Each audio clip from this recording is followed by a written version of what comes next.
মন্দিয়াৰ ৰসুলপুৰত গৰাখহনীয়া প্ৰতিৰোধৰ দাবীত ওলাই আহিল শ শ ৰাইজ।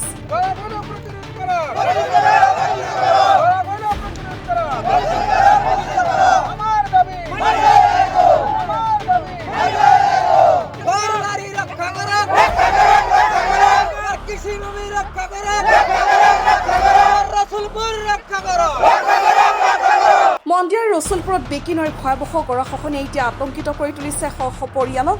নৈৰ বুকুত জাহ গৈছে শ শ বিঘা কৃষিভূমি, মৰাপাট আৰু শালি ধানৰ খেতি।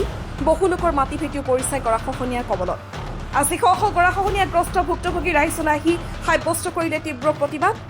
চৰকাৰ প্ৰশাসনৰ বিৰুদ্ধে ক্ষোভ উচ্চাৰি প্ৰতিবাদকাৰীসকলে কয়, প্ৰতি বছৰে বেকী নৈৰ খহনীয়াই ৰসুলপুৰৰ মানচিত্ৰৰ পৰা নাইকিয়া হোৱাৰ পথত, কিন্তু স্থায়ী সমাধানৰ ক্ষেত্ৰত চৰকাৰ প্ৰশাসন যেন কোনো গুৰুত্ব নাই।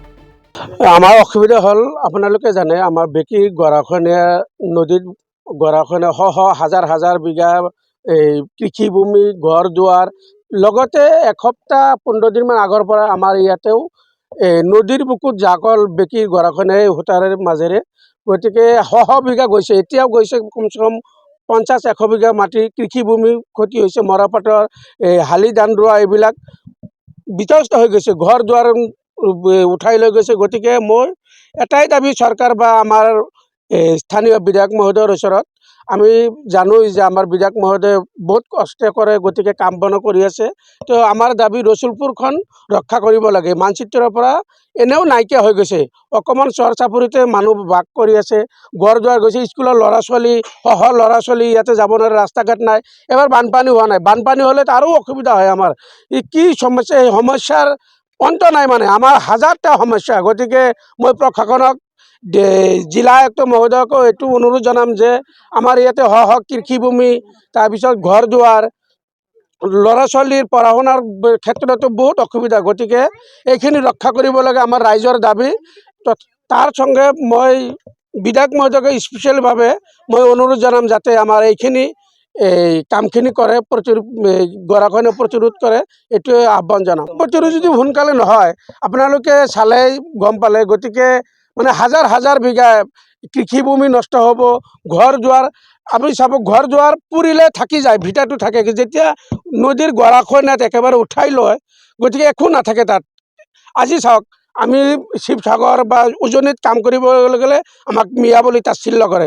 গতিকে আমাৰ যি সম্পত্তি আছিল, মই দাদাৰ ওচৰত শুনিছোঁ বোলে, ককা আইজৰ ওচৰত, যে সোণৰ মাটি আছিল আমাৰ। গতিকে যেতিয়া ফখৰুদ্দিন আবদুল্লাৰে ইয়াৰ পৰা ৰাষ্ট্ৰপতি হৈ গৈছিল, তেতিয়া বোলে মানুহৰ নাম আছিল, দিল্লীতো নাম আছিল। গতিকে আৰু সেইখিনি মাটি আজি, ইয়াৰ যি মাটি আছিল, সেই মাটি নদীত উঠাই লৈ পেলাই আজি আমাক ভিকাৰী বনাইছে। গতিকে প্ৰশাসনৰ ওচৰত এইটোৱে দাবী জনাম যাতে আমাক অতি সোনকালে প্ৰটেকশ্যন দিয়ে, প্ৰতিৰোধ কৰে, নহ'লে আমাৰ কিমান ক্ষতি হ'ব এইটো ভাষাৰে ক'ব নোৱাৰিম। আচলতে এতিয়া প্ৰশ্ন উঠিছে, ৰাইজৰ ভেটি মাটি কৃষিভূমি নৈৰ বুকুত জাহ যোৱাৰ পিছতো কিয় নীৰৱ চৰকাৰ? কিয় এতিয়াও গ্ৰহণ কৰা হোৱা নাই ফলপ্ৰসূ প্ৰতিৰোধমূলক ব্যৱস্থা? মুখ্যমন্ত্ৰী হিমন্ত বিশ্ব শৰ্মা, জিলা প্ৰশাসন আৰু স্থানীয় বিধায়ক পৰিষদ ভুক্তভোগী ৰাইজৰ দাবী, খহনীয়া প্ৰতিৰোধৰ বাবে শীঘ্ৰে ব্যৱস্থা গ্ৰহণ কৰক। সময় থাকোঁতেই গৰাখহনীয়া প্ৰতিৰোধ কৰি ৰসুলপুৰক ৰক্ষা কৰা দাবী ভুক্তভোগী রাইজর। গ্রামরা 10-12 বার করে ভাঙ্গা দিয়ে ফিরে যায়, একজন আহিয়া ফিরে ঠাই নিয়ে বহা হয়েছিল, আবার ফিরে নদীতে এইরকম ভাঙতাছে, ধান পাট বাড়িঘর সব ভেঙে চিরে নিয়ে গেতেছে। 8 দিনের ভিতরে বহুত জায়গা ভেঙে গেছে, 50-60 বিঘার মতো গেছে গা।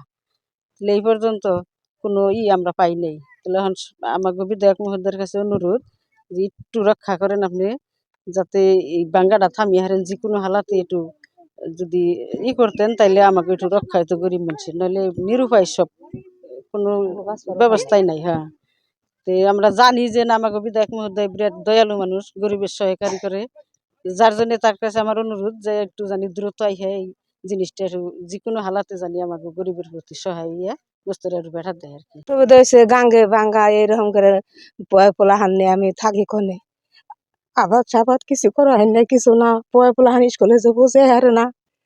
আমার আজকে 12টা নাড়া দিছি, এই 12 নাড়ার পরে পোলা হান জায়গায় জায়গায় যায়, হেনে পোলা হান জায়গায় জায়গায় গেলো, আমরা পরিয়াল কন থাকি, সব গাঙ্গে ভাঙ্গে ঠেঙ্গে সব নৈরা খারা হয়ে গেছে গা। আবাদ সাবাদ যা করি সব গাঙ্গের ভাঙ্গে ঠেঙ্গে জায়গায়। এখন কি উপায়? আপনারা যদি চাই না দেখেন তাহলে আঙ্গ দেখবো কারা, আমরা কন থাকুম, যাও কিছু বানাই সব ভাঙ্গে যায়, মাসকে মাসকে বাড়ি ঘর ভাঙ্গে, কিচ্ছু নাই আমার গহন। এখন আমরা এই পাড়া হুদ্দে সমাজ হুদ্দে আমরা কখনে বিকুম কখনে খারাপ কার বগলে যাবো, কেরা আঙ্গ দেখবো। এই 12 নারা পয়পুলা না 12 নারা আঙ্গ কি থাকে, কিছুই থাকে না। সরকারের কাছে এমএলএ যদি না দেহে আঙ্গ না আছে না দেহে আঙ্গ দেখবো কেরা, এইটা কই না আপনারা সেই ইনের মতে আমাগো ইটা থাইরা আপনারা বানিয়ে দিবেন, নাইলে আঙ্গ নাই দেহুনিয়া মালিকি নাই। কলগাছিয়াৰ পৰা নিয়ামত আলীৰ ৰিপৰ্ট, বেকি এক্সপ্ৰেছ।